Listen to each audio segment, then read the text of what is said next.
Dans cette vidéo en deux parties, je vais vous parler des crevettes que l'on nomme les Taiwan Bee Mix. Elles en ont la taille, la forme, elles en ont parfois aussi les motifs, en quelque sorte, elles en ont les couleurs, mais elles possèdent un potentiel invisible caché au cœur même de la génétique.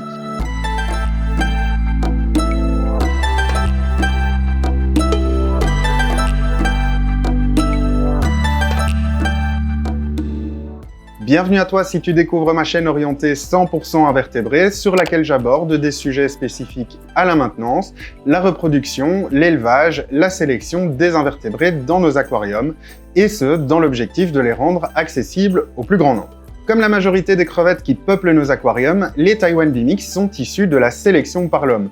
Donc au départ, on le sait dans les pays asiatiques, par la suite en Allemagne. L'une des choses qu'il faut savoir est que la majorité des crevettes que l'on possède dans nos aquariums aujourd'hui proviennent soit d'élevage asiatique, soit d'élevage allemand. Les Taiwan Bee Mix sont des crevettes hybrides que l'on désigne parfois dans le hobby sous la dénomination de Mischling.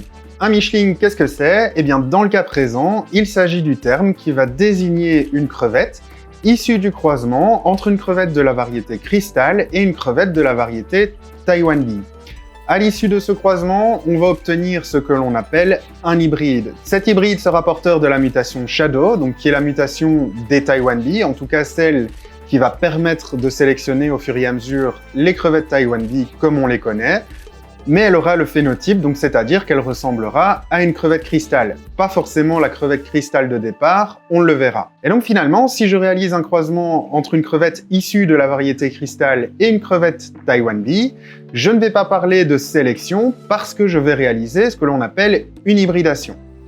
Pour rappel, le gène Shadow est une mutation spontanée qui est apparue il y a plusieurs années dans les bacs des éleveurs asiatiques, je pense, et qui a permis, au fil du temps, de sélectionner les Taiwan Bee. Ce qu'il faut retenir de cette mutation, c'est qu'elle est récessive et qu'elle ne s'exprimera donc qu'à partir de la deuxième génération d'un croisement au minimum. Pour en revenir au Taiwan Bee Mix, c'est un terme qui va simplement désigner un hybride issu du croisement entre une crevette d'une variété Crystal et une crevette de la variété Taiwan Bee. Cet hybride est porteur de la mutation Shadow et aura, dans les descendances, la possibilité de donner naissance à de nouvelles Taiwan Bee. Finalement, j'ai expliqué un petit peu ce qu'était la Taiwan Bee Mix, mais j'ai pas spécialement parlé des origines. À savoir que la première origine, c'est la mutation, donc la mutation spontanée d'un gène est relativement rare, c'est quelque chose qu'on ne va pas, ou en tout cas qu'on va probablement plus observer dans nos bacs à l'heure actuelle, étant donné que cela fait des années que les crevettes sont reproduites entre elles et sélectionnées par l'homme. La seconde origine, c'est le croisement, ou ce que l'on appelle crossbreed en anglais. Donc c'est ce à quoi on va s'intéresser principalement dans cette vidéo. Et enfin, une autre origine, c'est l'instabilité d'une souche de Taiwan Bee, parce qu'il faut savoir que les souches ne sont jamais stables à 100% et qu'on peut au fil des reproductions retrouver des crevettes un peu différentes. Avant d'aller plus loin et de reprendre les différents croisements qui sont possibles, je vais reprendre quelques bases. Pour ça, je vais simplement reprendre chaque crevette du croisement, donc de la génération par an, de façon individuelle. Vous allez comprendre pourquoi par la suite. D'un côté, j'ai une crevette issue de la variété Crystal, donc que ce soit une Crystal Black, que ce soit une Crystal Red, ou alors que ce soit une Snow White. Je vais dans un premier temps m'intéresser au caractère couleur, donc qui va me permettre de déterminer le gène que je vais étudier. Pour ça, je reprends un petit peu l'histoire de la sélection, parce qu'on sait qu'au départ, on a des Crystal Black, qui sont reproduites entre elles, sélectionnées, et qu'à un moment donné, on va voir apparaître une mutation qui va transformer le noir en rouge. On s'est rendu compte que si on croisait une crevette au phénotype noir avec une crevette au phénotype rouge, on ressortait 100% de crevettes au phénotype noir dans la descendance. Si je m'intéresse au caractère couleur, je peux dire que la mutation Red est récessive, donc c'est-à-dire qu'elle ne s'exprime pas dans les premières générations d'un croisement. J'en viens maintenant au cas de la crevette Snow. Donc encore une fois, au fur et à mesure de l'élevage des Crystal Black, est apparue une mutation qui a supprimé les motifs de la crevette pour sortir une crevette toute blanche. On s'est rendu compte que si on croisait une Crystal Black avec une crevette que l'on a appelée la Snow White, donc porteuse de la mutation Snow, on ne sortait pas une crevette blanche, mais qu'on sortait une crevette au phénotype Black, donc une crevette qui ressemble à une Crystal Black, avec quand même une montée en grade. Néanmoins, si on s'intéresse également au caractère couleur dans ce cas-ci, on peut dire que la mutation Snow est récessive, étant donné qu'elle ne se déclare pas dans la première génération du croisement. Ce qu'il faut retenir, c'est qu'on va avoir dans le cas des Taiwan B-Mix 3 gènes codants pour la couleur. Je vais l'appeler le gène Black avec un grand B, étant donné qu'il est dominant, le gène Red avec un petit R, étant donné qu'il est récessif, et le gène Snow avec un petit S, étant donné qu'il est récessif également. Ça, c'était pour les cristals, et maintenant, on va s'intéresser aux crevettes de la variété Taiwan B. On sait aussi que les crevettes Taiwan B ont été sélectionnées dans le décours de l'élevage et de la reproduction des crevettes Crystal Black. Donc, encore une fois, à un moment donné, il est apparu une mutation qui, via sélection, a permis d'isoler les crevettes Taiwan B. Cette mutation, c'est ce qu'on appelle la mutation Shadow, qui va dilater les pigments de couleur de la crevette, et le phénotype va donc apparaître avec des couleurs plus intenses, plus opaques, bien délimitées. En ce qui concerne la couleur chez les Taiwan B, on n'a pas 36 options possibles. Et ça, c'est plutôt intéressant parce qu'on a d'un côté des Taiwan B Black, donc porteuses du gène Black, et des Taiwan B Red, porteuses du gène Red. Il faut savoir que les autres couleurs de Taiwan B ont été obtenues sur base de sélection, de différentes pertes d'intensité, mais ça, c'est pas le sujet de la vidéo. Et donc finalement, si je m'intéresse au caractère de la variété, je vais pouvoir dire que j'ai un gène codant pour la variété Crystal et un gène codant pour la variété Taiwan B. Je me rends compte, si je croise une Crystal avec une Taiwan B, que la mutation Taiwan B est récessive, simplement parce que la première génération du croisement ne va pas me donner une Taiwan B, mais va me donner cet hybride que l'on va appeler la Taiwan B Mix F1. Donc le F1 dans ce cas-ci, ça signifie que c'est la première génération du croisement. Pour la suite, je vais utiliser la théorie de Gregor Mendel, dont les travaux constituent en quelque sorte la base de la génétique moderne. Il nous dit deux choses. La première, c'est que lors de la reproduction sexuée de deux individus, la division cellulaire va transmettre la moitié des caractères de chaque individu.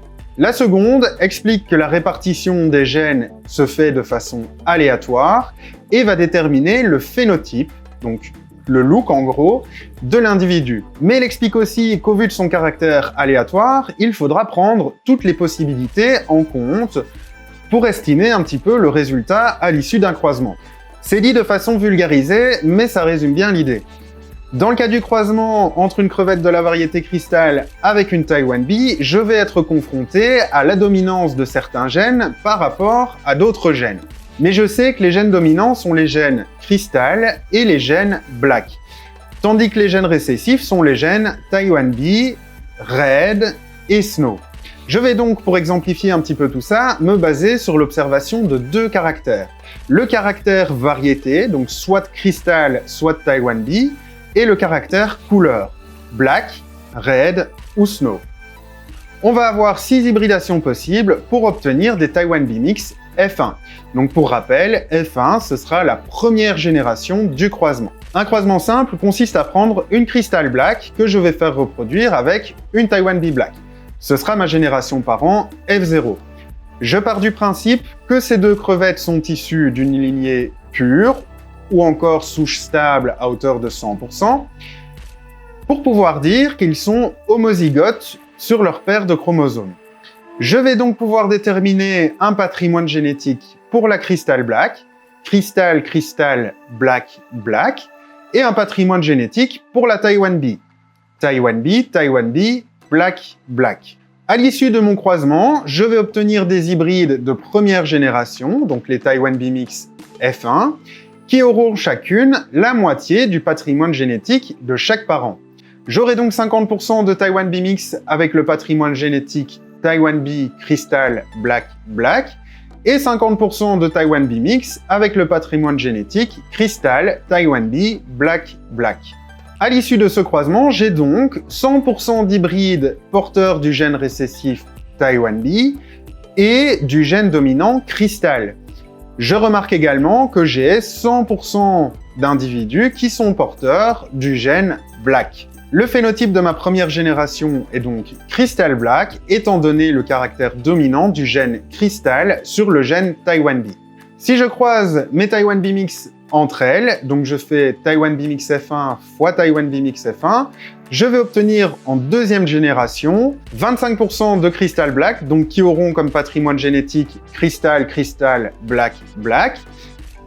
25% de Taiwan B Black, donc qui auront le patrimoine génétique Taiwan B, Black, Black. Et 50% de Taiwan B Mix F2 qui auront le phénotype des Crystal Black. Un autre croisement simple consiste à prendre une Crystal Red et à la faire reproduire avec une Taiwan B Red. Ici encore, il s'agit de ma génération par an et je pars également du principe qu'il s'agit d'une lignée pure, donc c'est-à-dire que mes deux crevettes par an sont issues d'une souche stable à hauteur de 100% et sont homozygotes sur leur paire de chromosomes. Donc c'est-à-dire qu'elles possèdent les mêmes gènes. Je peux déterminer le patrimoine génétique, donc pour la Crystal, Crystal, Crystal, Red, Red, et pour la Taiwan B, Taiwan B, Red, Red. À l'issue de ce croisement, je vais également obtenir 100% d'hybrides que je vais appeler Taiwan B Mix F1, qui auront chacun la moitié du patrimoine génétique des deux parents F0. Dans le même ordre d'idée que tout à l'heure, 50% qui auront le patrimoine génétique Taiwan B, Crystal, Red, Red, et 50% qui auront le patrimoine génétique Crystal, Taiwan B, Red, Red. À l'issue de ce croisement, j'ai donc 100% d'hybrides qui sont porteurs du gène récessif Taiwan B et du gène dominant Crystal, mais qui sont également porteurs du gène récessif Red. Encore une fois, si je croise mes Taiwan B Mix entre elles, je vais obtenir en deuxième génération 25% de Crystal Red, 25% de Taiwan B Red et 50% de Taiwan B Mix au phénotype cette fois de la Crystal Red. N'oublions pas que les individus parents étaient porteurs du gène récessif Red. On va maintenant compliquer un petit peu les choses en prenant comme génération parent, donc F0, une Crystal Red avec une Taiwan B Black. Donc là, je réalise un croisement entre deux variétés différentes qui ont également une couleur différente. Ici aussi, je pars du principe que mes individus sont issus d'une lignée pure, encore souche stable à hauteur de 100%. Donc c'est-à-dire qu'ils sont tous deux homozygotes. La Crystal Red aura le patrimoine génétique Crystal, Crystal, Red, Red, tandis que la Taiwan B aura le patrimoine génétique Taiwan B, Black, Black. À l'issue de ce croisement, je vais obtenir 100% d'hybrides qui auront également la moitié du patrimoine génétique de chaque parent F0. 50% seront donc des Taiwan B Mix de première génération, donc F1, avec le patrimoine génétique Crystal, Taiwan B, Black, Red, et 50% auront le patrimoine génétique Taiwan B Crystal, Red, Black. Encore une fois, je remarque à l'issue du croisement que j'ai 100% d'individus qui sont porteurs du gène récessif Taiwan B et du gène dominant Crystal. Mais dans ce cas-ci, j'ai également 100% d'individus qui sont porteurs du gène récessif Red et du gène dominant Black. Le phénotype de ma première génération sera donc Crystal Black, étant donné la dominance du gène Crystal sur le gène Taiwan B et du gène Black sur le gène Red. Alors finalement, c'était la partie un peu plus compliquée. Pour la suite, c'est relativement simple. Donc on reprend ces Taiwan B Mix F1 que l'on fait reproduire entre elles. Dans le cas d'un croisement avec des individus de variétés et de couleurs différentes, il est intéressant de remarquer qu'on a exactement le même pourcentage de Taiwan B en deuxième génération, donc c'est-à-dire environ 25%. Ce qu'on remarque aussi, c'est que un tiers de la deuxième génération aura le phénotype Red. Et enfin, on retrouve la dominance du gène Black, étant donné qu'on a 75% des individus de deuxième génération qui auront le phénotype Black. Dernier cas un peu compliqué, je prends cette fois une Crystal Black que je vais croiser avec une Taiwan B Red. Dans ce cas-ci également, je pars du principe que mes deux parents F0 sont issus du lignée pure ou souche stable à hauteur de 100%, et je peux donc dire que leur patrimoine génétique sera Crystal, Crystal, Black, Black, et Taiwan B, Red, Red. Je vais également obtenir en première génération des hybrides qui auront eu 50% du patrimoine génétique des deux parents. Et donc 50% seront Taiwan B, Crystal, Black, Red, et 50% seront Crystal, Taiwan B, Red, Black. Dans ce cas-ci, j'ai également 100% d'individus qui sont porteurs du gène récessif Taiwan B, et du gène dominant black, mais j'ai également 100% d'individus qui sont porteurs du gène dominant black et du gène récessif red. Je fais la même chose que dans le croisement précédent, donc c'est-à-dire que je croise mes hybrides entre eux, et là je veux obtenir en deuxième génération quelque chose de très intéressant, que je fasse mon croisement entre une Crystal Red et une Taiwan Bee Black, ou entre une Crystal Black et une Taiwan Bee Red, je vais obtenir en première génération 100% d'hybrides avec le même patrimoine génétique, et je vais obtenir en deuxième génération exactement le même pourcentage de Taiwan Bee, qu'elle soit Red ou Black, et de Crystal, qu'elle soit Red ou Black, ou Taiwan Bee Mix de deuxième génération. Résumons un peu les observations. Que je réalise un croisement entre une Crystal Black et une Taiwan Bee Black, entre une Crystal Red et une Taiwan Bee Red, entre une Crystal Red et une Taiwan Bee Black, ou entre une Crystal Black et une Taiwan Bee Red, je vais obtenir en première génération 100% d'individus qui auront le phénotype Black. Sauf dans le cas du croisement entre une Crystal Red et une Taiwan Bee Red. Simplement, dans le cas de ce croisement-là, je n'ai pas le gène dominant Black qui va rendre le phénotype Black. J'ai deux gènes récessifs Red et donc le phénotype est rouge. Dans tous les cas, il faudra attendre la deuxième génération pour voir apparaître des Taiwan Bee, ce qui confirme son caractère récessif d'un point de vue de la génétique, et également ce qui indique qu'on aura une chance sur 4 à peu près d'obtenir des Taiwan Bee dans les descendants. Cela veut aussi dire que quand je croise une crevette issue de la variété Crystal avec une crevette issue de la variété Taiwan Bee, je vais simplement diluer le gène Taiwan Bee. À partir de la deuxième génération, on va commencer à avoir une dilution de plus en plus importante de ce gène, et donc on aura de moins en moins de chances de voir naître des Taiwan Bee dans ces aquariums. Attention aussi que dans les exemples que j'ai pris, je suis parti du principe que j'avais des lignées pures à 100%. Donc c'est-à-dire que je réalisais des croisements avec des parents issus de souches stables à hauteur de 100%. Ça, c'est à prendre en compte. Moralité de l'histoire, soit on réalise le croisement soi-même pour obtenir des Taiwan Bee Mix de première génération, que l'on fait reproduire entre elles pour obtenir des Taiwan Bee, soit on s'achète une souche de Taiwan Bee Mix F1, mais là il faudra faire attention de bien connaître l'éleveur, ou en tout cas d'avoir l'assurance que ce sont bien des Taiwan Bee Mix de première génération.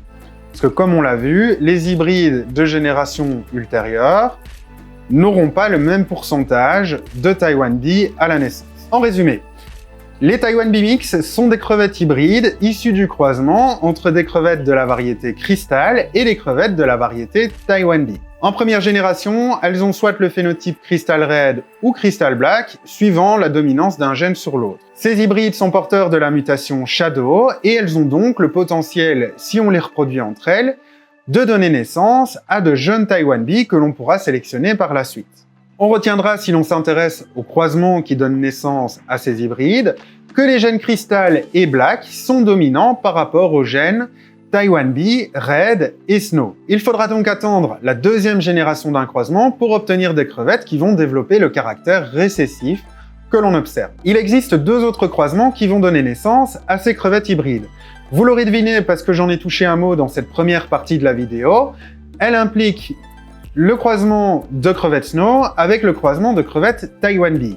Ces deux croisements sont un peu particuliers car ils vont permettre d'obtenir les fameuses crevettes Blue Bolt et les fameuses crevettes Red Bolt. À l'issue de ce croisement, on va retrouver les mêmes dominances des gènes les uns sur les autres, mais par contre vont apparaître des codominances pour donner ces couleurs particulières des Taiwan Bee Blue Bolt et des Taiwan Bee Red Bolt. Dans la deuxième partie de cette vidéo, j'aborderai donc ces deux derniers croisements et toucherai également un mot sur la façon d'augmenter le pourcentage de Taiwan Bee qui naîtront à l'issue de la reproduction des Taiwan Bee Mix entre elles ou avec d'autres crevettes. J'espère que cette vidéo vous aura plu et aura su vous éclairer sur cette crevette spéciale breeder. Si tu découvres la chaîne et que tu désires la soutenir et suivre son évolution, alors n'hésite pas à t'abonner à la chaîne, activer les notifications et liker la vidéo. De cette manière, tu seras averti à chaque fois qu'une nouvelle vidéo sortira. Merci à tous d'être de plus en plus nombreux à suivre Shrimp & Flow. C'est toujours un réel plaisir de partager ma passion avec vous. Je vous retrouve bientôt pour la suite de cette vidéo. En attendant, et comme d'habitude, prends soin de toi, c'est le plus important.